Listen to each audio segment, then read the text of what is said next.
देखने जा रहे हैं निचोड़ बैच का तीसरा वीडियो हो सकता है, ये तीसरा या चौथा वीडियो जो भी हो। देखिए इसमें ना मैं कुछ शब्दावली लाया हूँ। इस शब्दावली एग्जाम में सबसे ज़्यादा पूछा जाता है।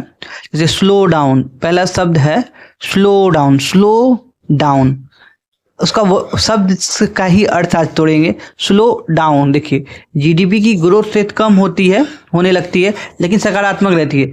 ग्रोथ रेट कम होगा लेकिन क्या रहेगा, सकारात्मक रहेगा। स्लो डाउन में जीडीपी पहले की तुलना में कम वृद्धि करता है। देखिए कैसे बता देते आपको। पहले जीडीपी था 100 रुपया, अब हो गया 105, उसके बाद हो गया 103 रुपया।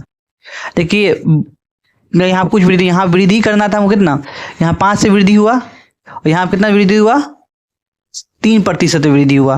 तो क्या हुआ, सकारात्मक है लेकिन क्या हुआ, वृद्धि कम हो रहा है। यही बोल रहा है स्लो डाउन में जीडीपी पहले की तुलना में कम वृद्धि दर से बढ़ रहा है, लेकिन बढ़ रहा है। देखिए 100 हुआ, 105 हुआ, 108, लेकिन बढ़ रहा है। लेकिन जो ग्रोथ रेट है वो क्या हो रहा है, वो कम वृद्धि से बढ़ रहा है। अब यहाँ पे देखिए growth rate is positive but declining, ठीक है ना। पॉजिटिव है लेकिन उसका डिक्लाइन मतलब कम हो रहा है। देखिए कम हो रहा है, 3% हुआ, ये हुआ। ये पहला शब्द से आप परिचित हो गए। आप चलिए दूसरा शब्द देखते हैं। अब दूसरा शब्द देखते हैं कॉन्ट्रैक्शन। कॉन्ट्रैक्शन जो होता है, कॉन्ट्रैक्शन देखिए क्या होता है, ईयर टू ईयर हम लोग से जोड़ते हैं। देखिए यदि ग्रोथ रेट किसी तिमाही, 3 महीना का होता है तिमाही में पहली बार नकारात्मक हो जाता है तो कॉन्ट्रैक्शन कहते हैं। जैसे मानिए इसको हम अभी का इस कर देते हैं 2024-25 और 25-26 में ना हम लोग नापते हैं ना, 3 महीना इधर है तो 3 महीना अगले साल नापेंगे। देखिए 98 था तो अब कितना हो गया, 100। तो ऐसा देखेंगे, ठीक है ना। अगर कोई तिमाही में अगर आपका निगेटिव हो गया पहली बार तो क्या होगा, कॉन्ट्रैक्शन होगा। ये पहला शब्द, दूसरा शब्द। तीसरा शब्द हम लोग देख लेंगे रिसेशन। रिसेशन जो मंदी जिसको बोलते हैं, रिसेशन किस क्या बोलते हैं, मंदी। रिसेशन को मंदी बोलते हैं हिंदी में। यदि ग्रोथ रेट लगातार कम से कम 2 तिमाही में, 2 तिमाही, 1 तिमाही बोलेंगे तो कॉन्ट्रैक्शन और 2 तिमाही रिसेशन, ठीक है।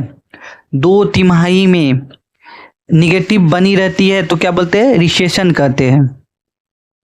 अब एक होता है डिप्रेशन। डिप्रेशन जो होता है, डिप्रेशन तो ये किसको कहते हैं, डिप्रेशन होता है रिसेशन और डिफ्लेशन दोनों के सम्मिलित रूप को क्या कहते हैं, डिप्रेशन कहते हैं। लेकिन यहाँ पे वस्तु की कीमतों का गिरना जो होता है ना, अपस्थिति रहता है। इन्फ्लेशन क्या होता है, इन्फ्लेशन तो वस्तु की कीमत बढ़ना को इन्फ्लेशन कहते हैं। अब एक शब्द है मेल्ट डाउन।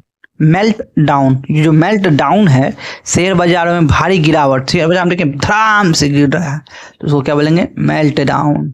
Melt down. अब इस सब को जो स्लो डाउन हुआ, कॉन्ट्रैक्शन हुआ, रिसेशन हुआ और मेल्ट डाउन, इस सब से निपटने के लिए सबसे पहले आपको हमारे चैनल को सब्सक्राइब करना पड़ेगा और लाइक करना पड़ेगा।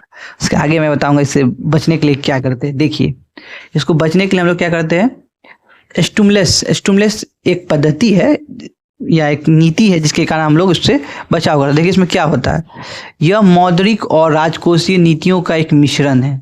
मौद्रिक और राजकोषीय नीतियों क्या है, एक मिश्रण है जो स्लो डाउन, मंदी आदि समस्याओं से हमें निपटने में सहायता करता है।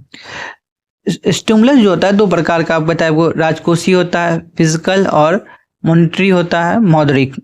इसमें क्या होता है, मौद्रिक में क्या होता है, ब्याज दर सरकार कम कर देगी। ब्याज दर जैसे सरकार कम करेगी तो आदमी क्या करेगा, लोन ज़्यादा लेगा, ठीक है ना। अब देखिए तरलता में वृद्धि कर देगी तो तरलता में जब वृद्धि करेगी तो आदमी के हाथ में क्या, पैसा ज़्यादा आएगा। क्या करता है, इसमें केंद्रीय बैंक बॉन्ड खरीदता है। केंद्रीय बैंक बॉन्ड खरीदेगा, हाँ, जनता के हाथ में ज़्यादा पैसा आएगा, जनता क्या ज़्यादा कंजम्पशन करेगा, मंदी से हम लोग बाहर निकल जाएंगे। सबसे अच्छा जो होता है, इन दोनों में तुलना करें मौद्रिक और राजकोषीय में, तो राजकोषीय स्टिमुलस सबसे अच्छा होता है। क्यों होता है, ये देखिए सरकारी ज़्यादा खर्च करेगी, ठीक है ना। सरकार ज़्यादा खर्च करेगी, क्या होगा, जनता को ज़्यादा इसको सुविधा मिलेगा। और टैक्स कम करेगी तो जनता के पास पैसा और बचेगा। विशेष रूप से आयकर जो होता है, जो किसी खास व्यक्ति पे लगता है, वो कर को क्या करेगी, कम कर देगी। तो उससे क्या होगा, जनता पैसा लगेगा और जनता क्या करेगी, पैसा ज़्यादा भरपूर बाजार में लगाएगी। क्या होगा, मंदी, स्लो डाउन, इस सबसे हम लोग बचेंगे। और निवेश में सब्सिडी सरकार देगी, और भी अच्छा बात है।